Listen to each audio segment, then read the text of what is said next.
Hi there, I'm Ryan Bonazzo. Welcome to Northwest Newsweek. The Canada-U.S. border crossing into Fort Frances saw huge lineups last Monday morning as American visitors were finally allowed to drive into Canada for the first time in nearly a year and a half. But it was a much different story at the Pigeon River border, which saw very little traffic. The reopening came after a deal was reached with unionized Canada Border Services officers the previous weekend. William Dougal has more. The border into Canada reopened to double-vaccinated non-essential U.S. travelers just before midnight Sunday, and already some border crossings are completely bogged down. This was the scene along Highway 53 in International Falls on Monday morning, as the crossing into Fort Frances had a lineup that stretched around 3 miles long. The video was shot by International Falls Chamber of Commerce President Tricia Heibel. She says many Americans began planning these trips following the announcement by the Trudeau government in early July, and officials have been warning people to expect lengthy delays on day one of the reopening. It could be upwards of a half hour or longer per car of 4 roughly to process. They seem to be in that 30 to 40 minute per car ratio, and the wait times they had said could be possibly anywhere between 7 and 9 hours. And I believe from some of the cars I've talked to outside our office, they're probably around that 8-hour mark currently. Despite the wait times seen at the Fort Frances border, the Pigeon River border is doing just fine. Many Americans are crossing, coming up to hunt, fish, and do other recreational activities. To many, this is an amazing escape. And we're very excited to get up here. Again, it's almost 2 years for us, but we're anxious to get back and just, I think Bill, our partner, said just to relax a little bit and just enjoy our fishing trip. Pigeon River officials reported mainly slow traffic volumes throughout the opening morning.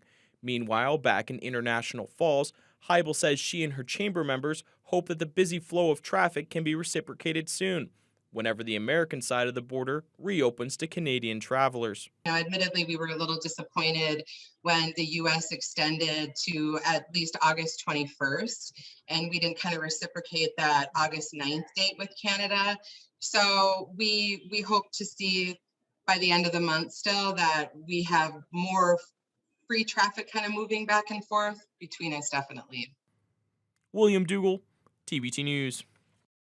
Lac Seul Police and the OPP are investigating a sudden death on the First Nation located near Sioux Lookout. First responders were called to a home in Frenchman's Head early Monday morning regarding a woman in medical distress. 50-year-old Wanda Beardy was pronounced dead soon after. The OPP is looking into the circumstances of the death. Anyone with information is urged to come forward. It's an epidemic that's been overshadowed by the global pandemic. Opioid overdoses. The issue has managed to worm its way into nearly every community, often with devastating impacts. But a Fort Frances mother is taking a stand against the dealers and speaking out about the lack of support in the justice system. Adam Riley has that story. There's an evil on the streets of Fort Frances, and it's opioid. It's in homes where children are being raised. They're seeing it. It's in homes you'd least expect. At just 17 years of age, Trayden Thompson was a promising young man, fueled by the love of the outdoors and a job lined up at an area gold mine. However, all that changed during a visit to Fort Frances in early January, when his mother, Cora Gagne, received the call no mother ever wants to receive. January the 18th, I was in my office and I received a horrific phone call that my son had overdosed. I didn't understand how it was even possible. We live in Manitoba, and my son was not using. Gagne was joined by more than 40 other community members for a rally on August 6th with just one message for those who officiate justice in the region. Protect our children! Stop letting drug dealers go! Gagne says that message comes as a result of many documented cases in the district with dealers of deadly fentanyl receiving what she says amounts to a slap on the wrist. Charged with trafficking, different things that are killing our young people, stand before a judge, back out on the streets 2 or 3 days later. It's murder. It's fentanyl homicide. It is killing a generation of people. My son happened to be one of them. This is a scary, scary, scary epidemic, and the people that are selling it are playing Russian roulette. Among the crowd was Fort Frances Mayor June Call, a former teacher who was deeply affected by Trayden's death, as she taught him when he was in kindergarten. And I want to cry now just thinking about him. You know, it's heartbreaking when you have these children that you raise, and I've always thought of every child I ever taught as my own kids. I always tell their parents, they're mine now, not just yours. To see that that had happened to him just when he came home just for a holiday with his friends, and he winds up not being able to go back home to his family. It broke my heart. In addition to stopping the revolving door with fentanyl dealers, Gagne wants to see the hush-hush mentality with overdoses eliminated. Call believes town council could shine a spotlight on the issue through a resolution, which would then be sent on to higher levels of government and other municipal associations. The investigation into Traden's death is still ongoing, and anyone with information is asked to contact police. Adam Riley, TBT News. Fentanyl continues to plague other communities across the Northwest as well. According to Public Health Ontario statistics for the Northwestern Health Unit, there were 9 opioid-related deaths in that area in 2019, and preliminary data for 2020 indicates there were 6 over the first 6 months of that year. Data provided by EMS in the Rainy River District shows call volumes for suspected opioid overdoses nearly doubled over those 2 years, from 4.2% to 8.2%. Jillian Lunny is the manager of sexual health and harm reduction with the NWHU. She says COVID restrictions have made it even more difficult to provide proper support to tackle the opioid crisis, something that was already a difficult task even before the pandemic began. I have an 18-year-old son, and he goes to parties, and in my mind, there shouldn't be opioids at that party, but I don't always know. So he has a naloxone kit with him everywhere he goes. I know it can be a hard thing to want to do, to talk to your kids very realistically about this stuff, but it can certainly help protect them. After a 2-month election campaign, the Anishinaabe Nation has elected its newest Grand Chief. 41 of the 49 Nan chiefs cast their votes on Wednesday, and the results were announced live during the annual Kiwewin Conference. And the results are that Derek Fox received 30 votes and Bruce Shishi received 11 votes. Therefore, Derek Fox has been elected as Grand Chief of Anishinaabe Nation. After spending the last 6 years as a deputy Grand Chief, Derek Fox from Bearskin Lake secured enough votes to take over the top job. Fox will serve a 3-year term, succeeding Alvin Fiddler, who stepped down this year. In his first public address as Grand Chief during the final day of the conference, Fox says he's ready to get to work. We would like to celebrate the fact that we were elected. We must acknowledge that we have a lot of work to do. We have so much work to do. We have recent findings, as many of you know, of grave sites. This is a sacred role, and I will not take that for granted. 3 deputy Grand Chiefs were also elected in Wednesday's proceeding. Anna Betty Ashney-Penescum and Bobby Narcisse qualified on the first ballot. Victor Linklater needed a second ballot win to earn the spot of 3rd deputy Grand Chief. The forest fires in the Northwest region continue to burn, but there is some good news to report. Just 1 new fire was confirmed on Friday, and the number of active fires dropped once again down to 101. The Northwest region has gotten some much-needed rain, with 5 to 15 millimeters falling on the far north. Some other areas have gotten about 2 to 5 millimeters over the week.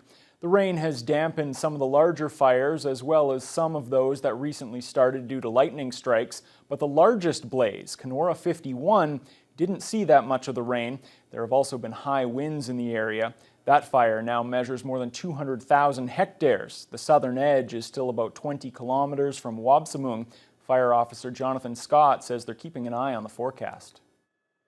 Over the next few days, they are looking at, the clearing skies and warmer temperatures, and also winds as well should pick up. So that may cause more lightning fires to emerge throughout the Northwest region. And with the heat rising once again, the hope is still for more rain throughout the region to help fight those fires. The repatriation of evacuees from 3 First Nation communities has wrapped up in Thunder Bay. More than 1,000 people from Poplar Hill, Deer Lake, and Pikangikum were able to return home last week after the fire conditions improved significantly in those parts of the region. William Dougal has more on that. After a month-long stay, the First Nations of Poplar Hill, Deer Lake, and Pikangikum are finally able to return home.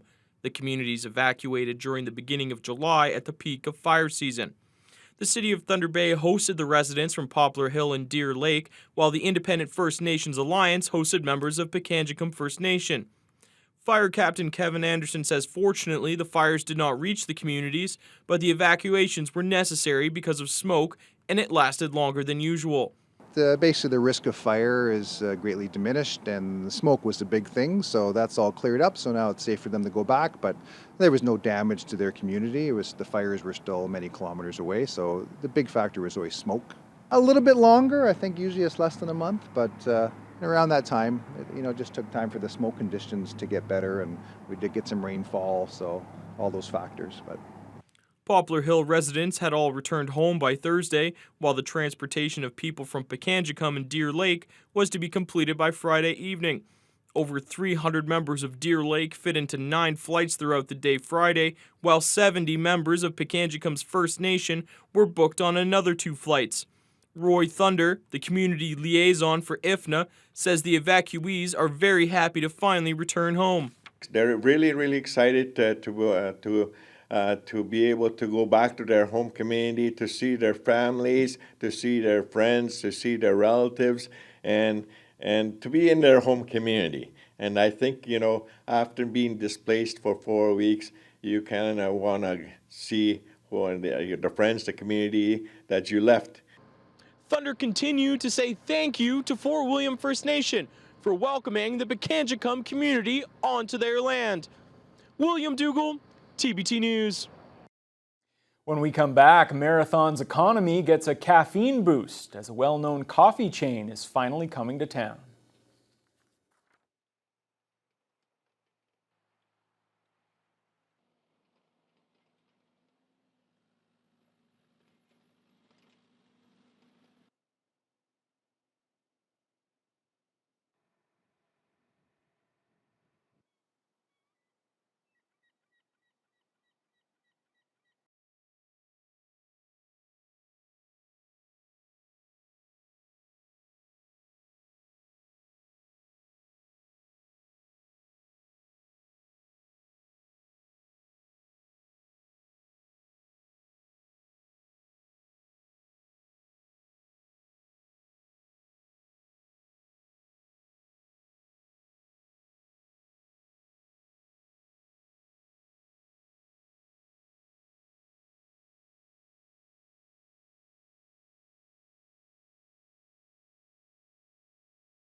While the global pandemic has created a massive economic hiccup all over the world, Marathon's economy continues to grow. The most recent developments include the former DH Foods mall site. Adam Riley has the details. One of the worst kept secrets in Marathon is no longer a secret. As it has been confirmed, a beloved Canadian coffee institution is coming to the community. Contractors have started foundation work for a Tim Hortons on the former DH Foods Mall property, which was bulldozed earlier this year. We did a study on and story on where we had the back taxes. It became a derelict building, unsafe to the community, so we tore it down.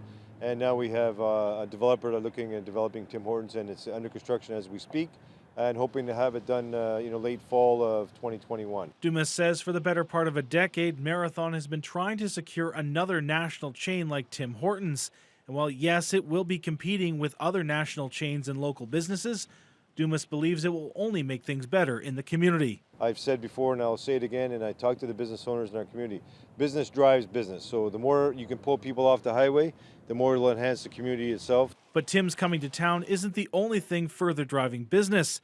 Ballard Construction, the company that has been tasked with building the east-west tie, a project worth almost $1 billion, has extended its lease to several properties in the community, including the former mill property being used as a laydown yard for new towers, a garage for storage and repairs to Ballard equipment, and the former school property, which acts as a base camp for the 300 employees working on the project. By all means, it's helped all of our business community, and I think all the business community is very thankful for the fact that they come to the municipality, they did all this great work and assisted all the businesses in the community to whether it's restaurant, gas, groceries, any aspect of your hotels, your rentals, your apartments. It's just amazing. We thank Ballard and all their employees. They've been a great asset to the community and very, very welcome by all residents.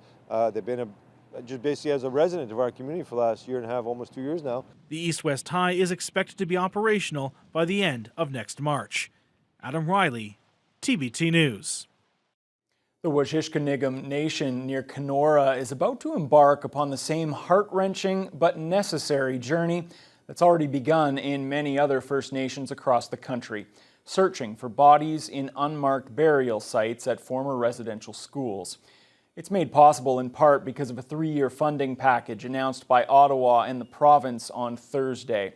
Nearly $2.9 million is being provided to the community to help identify burial sites from the St. Mary's Indian Residential School. The school was operated by the Catholic Church for 75 years. The feds will contribute $2.5 million over 3 years, while the province will kick in $400,000 over 2 years starting in 2022. Wajishkaniggum Chief Chris Skeed says many residents attended the school and some have stories about students who didn't come home. But he notes before technical personnel with ground-penetrating radar can begin, they need documentation linked to the school to help identify any bodies that are discovered on site. We know, obviously, the federal government has records. The church has records. And I know we have people in place to obtain those records to get to the truth. I know in my opening comments that we need those. We need that transparency.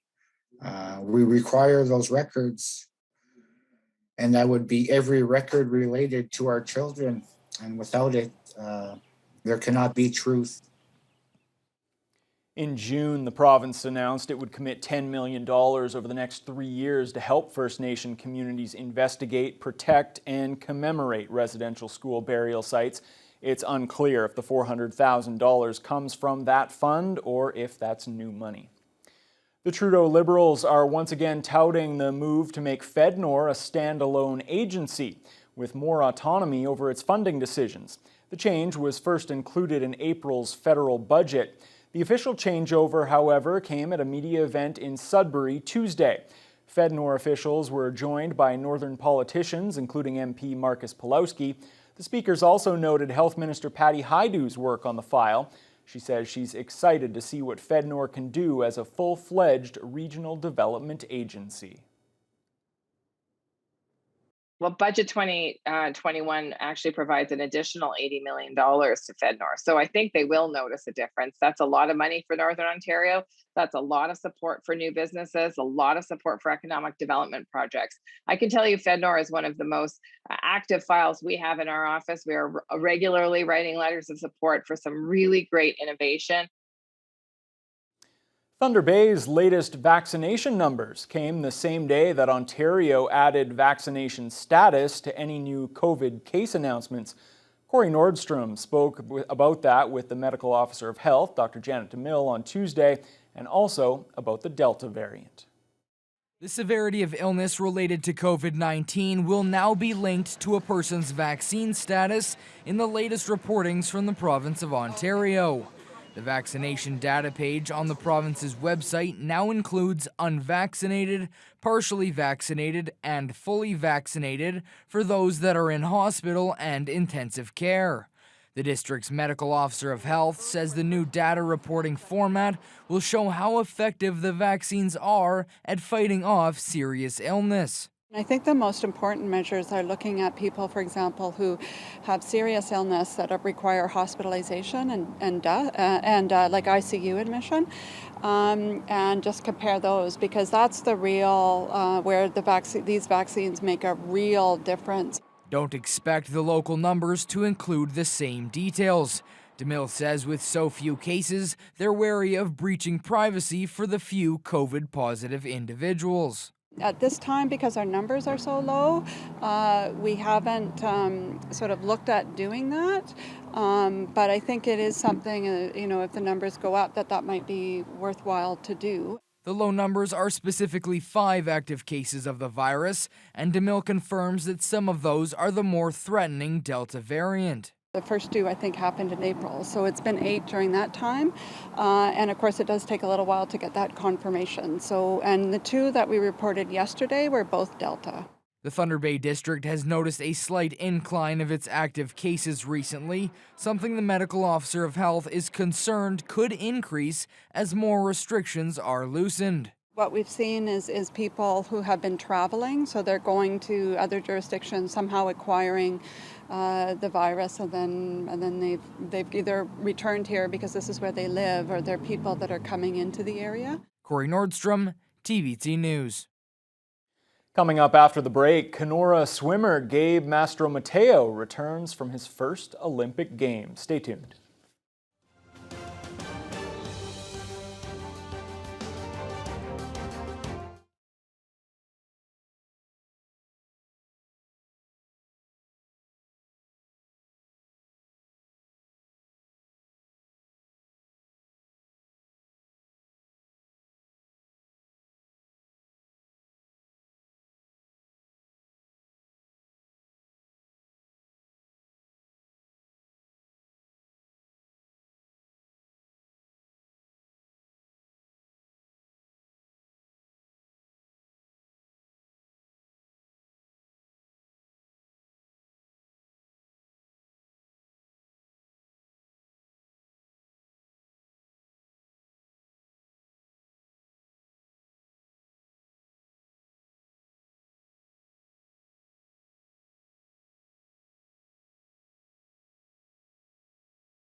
After an Olympic Games unlike any before and hopefully any to follow, Team Canada Olympic swimmer Gabe Mastromateo has returned home to northwestern Ontario.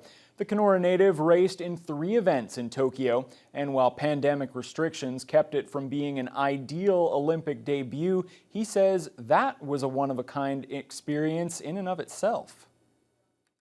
It wasn't everything, I guess, people imagine an Olympics to be, but it was still an amazing experience. And it was pretty cool to be a part of an Olympics that'll probably never be kind of the same. Now, these are highlights from the Olympic qualifiers, not the games themselves, but at Tokyo 2020, the 19-year-old placed 38th in the 100-meter breaststroke, 13th in the team 4x100 mixed medley relay, and he helped Canada make it all the way to the finals in the 4x100 men's medley relay, placing 7th. The University of Toronto product says while he would have loved to have reached the podium, he was happy with how he progressed over his 3 events. It was a very good progression. Each of my swims got a bit faster, and I got a bit better, per se, mentally too, not just physically as the meet went on, which I thought was pretty important to kind of figure out. Mastro Mateo says as a younger group, the team is looking to peak at the 2024 games and will take all the learning experiences from this year's Olympics into future training. And I think I speak for all of Northwestern Ontario when I say how very proud we are. Well, that'll do it for this edition of Northwest Newsweek. Thanks for watching. We'll see you next time.